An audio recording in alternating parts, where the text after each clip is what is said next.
Merci, monsieur le député. La parole est maintenant à madame Laurence Vichnievsky.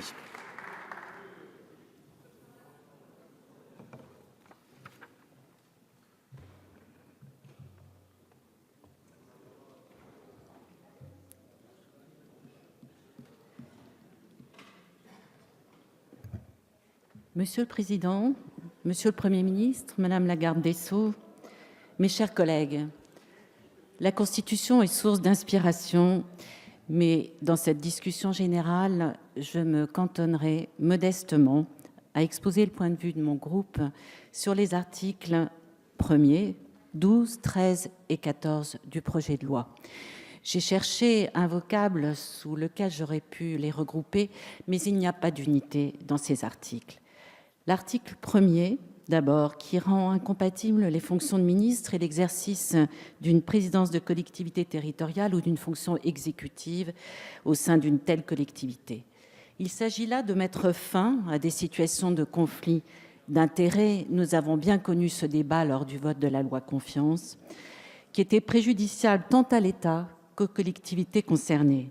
Plus généralement, cette réforme s'inscrit dans la limitation progressive engagée depuis 1985 de ce qui faisait l'une des anomalies du système politique français, le cumul des mandats. Cette réforme est donc la bienvenue. Il faut souhaiter qu'elle s'accompagne d'un réel progrès dans la décentralisation. L'article 12 du projet de loi, qui dispose notamment que les nominations de magistrats du parquet seront désormais prises conformément à l'avis du Conseil supérieur de la magistrature, alors qu'actuellement, cette conformité n'est pas exigée. Le ministre doit prendre l'avis du Conseil, mais n'est pas obligé de le suivre.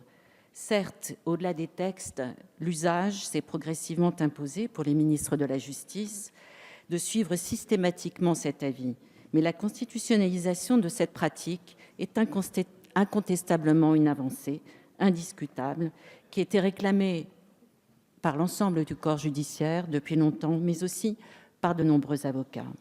Nous avançons dans la bonne direction, celle d'une plus grande séparation du pouvoir exécutif et de la justice. Ne boutons pas notre satisfaction. Pour juger des crimes et délits commis par les ministres dans l'exercice de leurs fonctions, et j'insiste, dans l'exercice de leurs fonctions, la révision constitutionnelle de 1993 avait créé la Cour de justice de la République. Cette Cour n'a convaincu ni l'opinion ni les juristes, en raison principalement de la composition de sa formation de jugement, constituée en majorité de parlementaires. Ceux-ci, amis ou adversaires politiques du ministre en cause, ne présentaient pas les garanties de neutralité et d'impartialité que l'on doit attendre de toute juridiction. La jurisprudence de la Cour, d'une modération parfois étonnante, a achevé de déconsidérer l'institution. L'article 13 du projet de loi constitutionnelle propose avec sagesse de faire juger les membres du gouvernement par des magistrats professionnels, ceux de la Cour d'appel de Paris, et d'instituer un filtre, la commission des requêtes. Les ministres seront ainsi protégés de poursuites malveillantes auxquelles les exposent nécessairement leurs fonctions.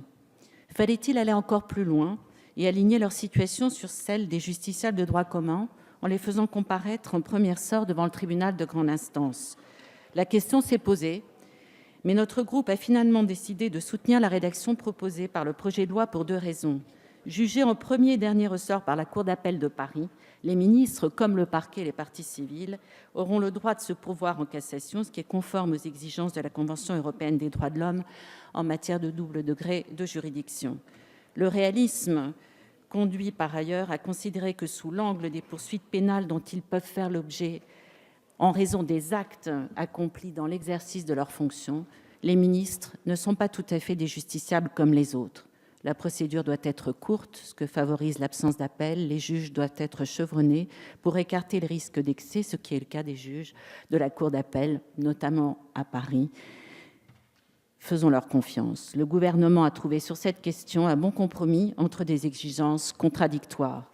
L'article 14 du projet, enfin, propose une réécriture du titre 11 de la Constitution dédié au Conseil économique, social et environnemental qui deviendrait la chambre de la société civile. Ce texte suscite des réserves de notre part. En premier lieu, la saisine obligatoire de cette chambre pour tout projet de loi ayant un objet économique, social ou environnemental ne peut qu'alourdir le processus d'élaboration de la loi à l'encontre des objectifs affichés par le présent projet de révision constitutionnelle. En second lieu, l'appellation même de chambre pour le nouveau CESE tend à rapprocher son statut, au moins au niveau sémantique, de celui des deux chambres composant le Parlement. Le CESE, sur son site officiel, se présente déjà lui-même comme, je cite, « la troisième Assemblée de la République après l'Assemblée nationale et le Sénat, qui ensemble forment le pouvoir législatif ».